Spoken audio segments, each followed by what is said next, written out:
And the BET Awards, the BET Hip Hop Awards, that is, they went ahead and announced some of their nominees. And I think Right. what their song of the year nominees, I don't even want to start there because their song of the year nominees is out there. But what was interesting was their lyricist of the year nominee was Benny the Butcher, Drake, J. Cole, Lil Baby, Megan Thee Stallion, and Nas. First of all, I want to ask you who you think is going to actually win this award. Who do you think the BET Hip Hop Awards, excuse me, is going to give this award to? I don't know who to trust or what to trust anymore. They just gave Nas a Grammy last year. It's such a weird list, right? It's like you would think that a show like that would have Lil Baby as the winner, but you And I wouldn't. immediately thought that, but then I'm thinking like, what are they nominating Lil Baby for again? Lyricist of the year, And right? then I'm thinking to myself, it's like, but for what? For my turn? I think so. I mean, that's the other thing because it feels Like my like this turn is a is 18 mesh. months old. My turn's 18 months old. I don't know if they're And nominating Nas for King's Disease 1 or 2. or two. That's what I mean. What are we doing? That's why I think, What man, in my opinion, I are think we award shows have What are we gotten doing? obsolete. Award shows Yo, have you gotten want to know what? obsolete because music comes Like too fast. like me and my guy Obi, like back in the day when I was like out in Cali and like doing music, like we used to like want to crash these shows. Like I don't even like want to like that was our thing. We was like, yeah, like no, we gonna suit up and like bust up in here and whoop with it and like crash the Grammys and the BET Awards and yak yak yak. And it's like, man, like the shit be so convoluted and played, Mike. And it's like, that they need the all these people need to get their shit together. It's like I be think they're clear about it. It's trying, and like the fact that Benny is actually try harder, nominated, try harder. Conway's not on there, so try harder. right? Try harder. Conway not on How there. is Try harder. Benny on here? And no disrespect, how is Benny on here and Conway's What's not the on here? category? What's the name of the category? Lyricist of the year, Okay, so and Conway's not on there, so try yeah, harder. from a Try king harder, to a motherfucker. god, because you got Lil Baby on here for my turn, but from a king to a god, you don't have lyricist of the year because they nominated Good News, I think, the Megan album or whatever. So yeah, they're dipping into 2020. Uh, Daryl Baxter said, "I'm gonna need some more information, like eligibility periods." Yeah, yeah. I mean, that's kind of cloudy, but from what you see here, Benny, Drake, J. Cole, Lil Baby, Megan Thee Stallion, Nas. Who you think they're gonna give lyricist of the year to? I have no idea what to do with that list. We just Okay. gonna say Drake. We just gonna say Drake. All right. Well, let me ask you a better question, I guess. They ain't even nominate Ye. For 2021, Oh, I mean, well, who he's would right. What you? about No, the no, other no. departments? I'm What gonna are we ask doing? you for What are we 20 for doing? 2021. Who would you nominate for lyricist of the year? Then you got four nominations This year, we're talking about this year. I got four this year. nominations. We're not going by their qualifications. We're going by 2021.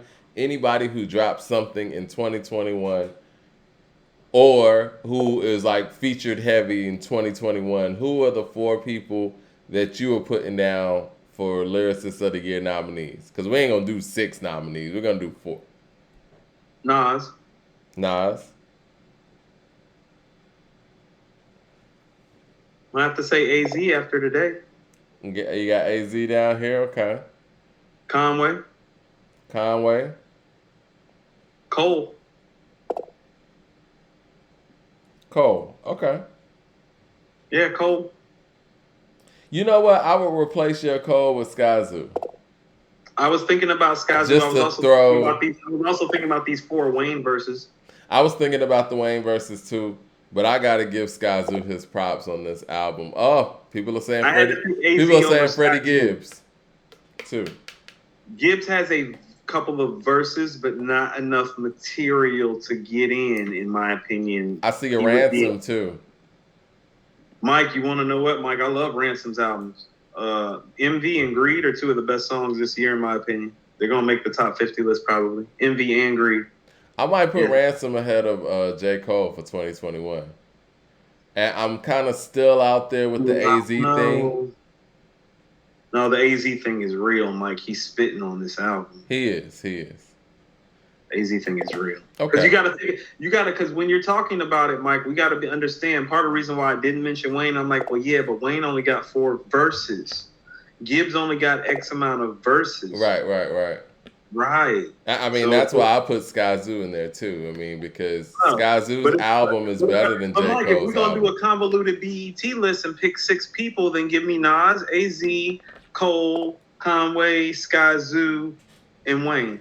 I think we should only do 4, man. 6 nominees is crazy. We can't do a tacky ass BET 6 nominees. No. No, Oh, no. okay. I was just checking. All right, so the other category they had, man, was hip hop artist of the year. Cardi B, Drake, J. Cole, Lil Baby, Megan Thee Stallion, Tyler the Creator. Similar list. Who do you think?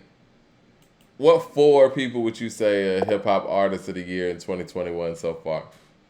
I mean, first of all, for all the money that Kanye done stole from people that he's not giving back, like Kanye's pretty big. He's pretty big. He's pretty big. Shout out to everybody paying tithes to the Church of Jesus. Listen, man, we feel different on that, but yeah, I feel you. Kanye should be on that list. Artist of the year. I think Tyler too. I like Tyler being there. Needs to be on a donation list, giving the money back that he stole, and putting out some mid in the process. But Kanye, Nas, Tyler. Tyler. Right. So who would the 4th person be? I want to show Isaiah some love for making this album. The House is Burning is a great album, Mike, and I think it's really, it has the potential to be a coming out party if the media will talk about it with the praise that it deserves. Yeah, TDE has that whole Kendrick thing on their back, so it seems like nobody over there is able to get the attention that they need. LP says Nas, Kanye, Drake, and Tyler. If you wanted to say Drake instead of Isaiah, I'm cool with that. I was gonna say, man, because you were kind of high on the Drake effort, right? I mean, we both had our criticisms on it, but I gave it 3.5. It's a mid. It's just better than Ye's album. That's why it seemed like I said like great things about it, because I just said it was better than Ye's album. But I keep trying to explain that that's not saying a whole lot. But whatever. You know, I had a question that I wanted to reserve for the show, and I think this might be a decent segue into it.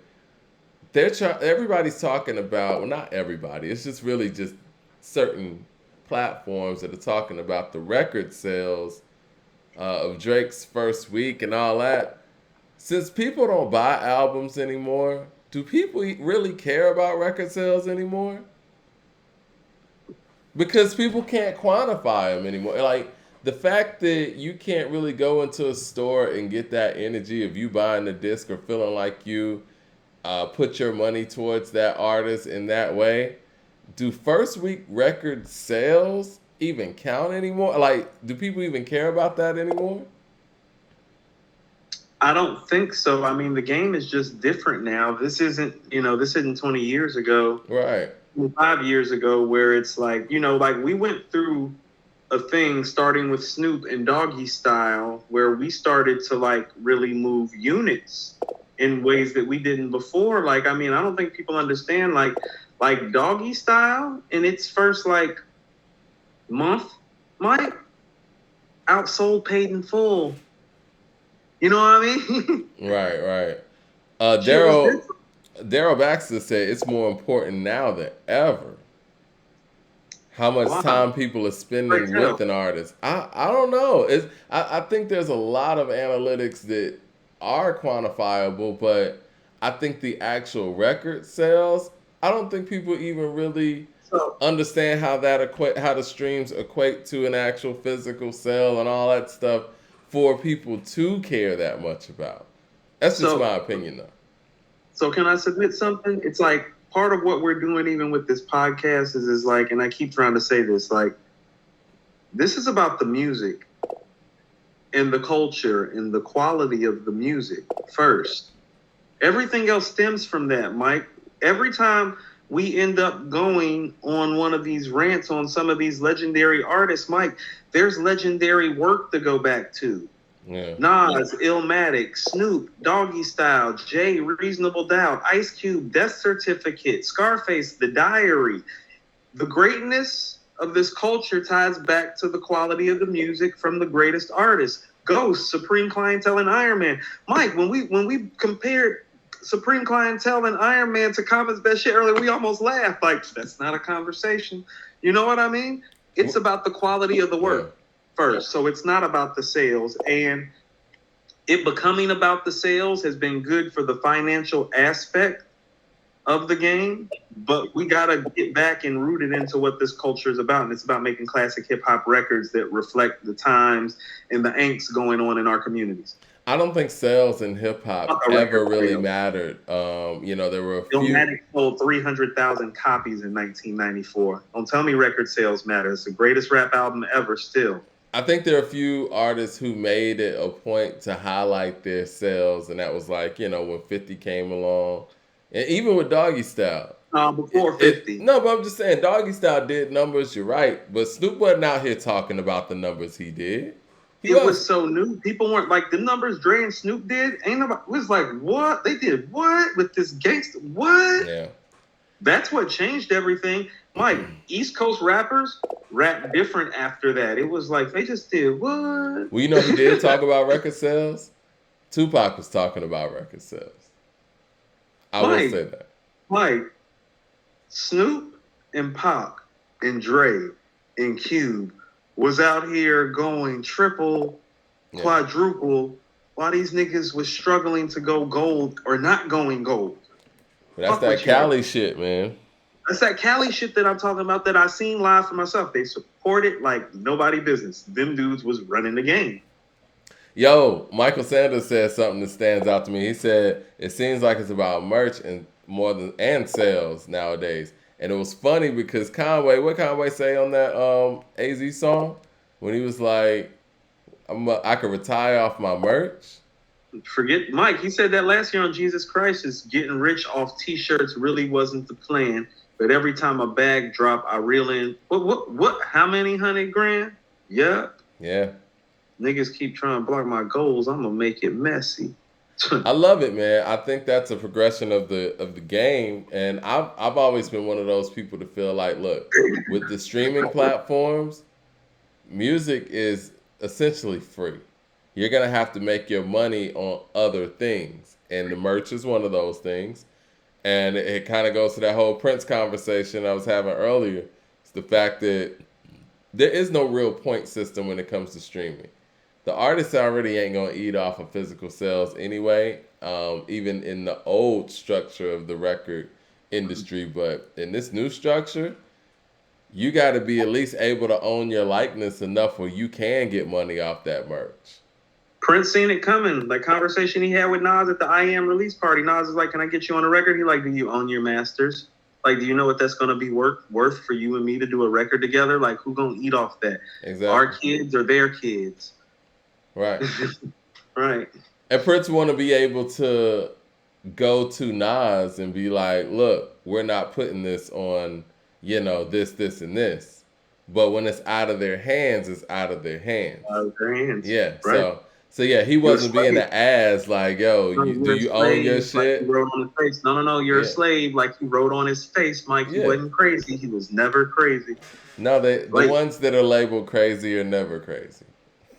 I mean, we knew he was a genius. Right. It's just they called him a genius, then they called him crazy because he put slave on his face. It's like, no, sounds about right.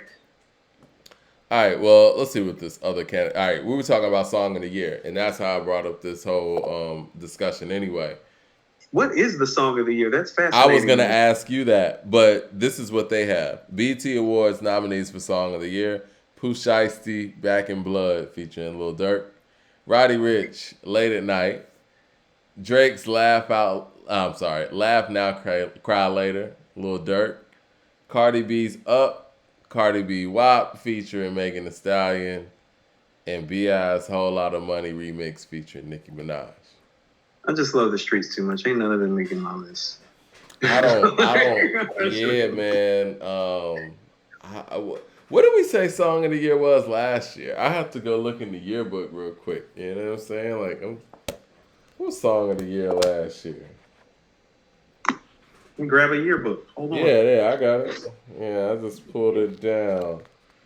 Man, the featured appearances last year were really good too, man. Met the Man on Lemon. You had that at number That's, one. Got Benny the Butcher on George Bondo, Armani Caesar, Lil C's. See, Stove God Cook. yeah. So Yeah, man. Last year was really, really action packed, but I don't know. I don't know what. Mike, Jesus Crisis. Jesus Jesus Crisis, Mike. Christ. The Terminator says Scotty Nas, nobody. I'm with that. Mike, I was thinking nobody, Uh, but Mike, Jesus Christ, Scotty Beam, George Bondo, running. yeah. I love running. Andre Bigger Shashir picture. says, yeah, Jesus Christ, he was answering it for us. What up, Andre? Daryl Baxter says, My Life, J. Cole featuring 21 Savage. Death Row East, Nas.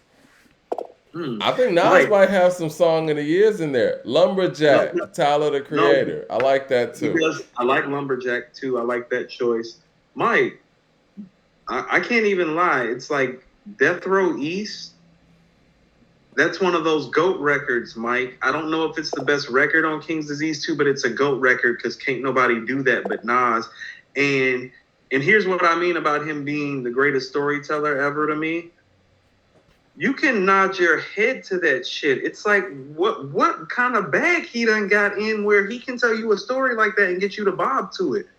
He said that in the Ebro interview.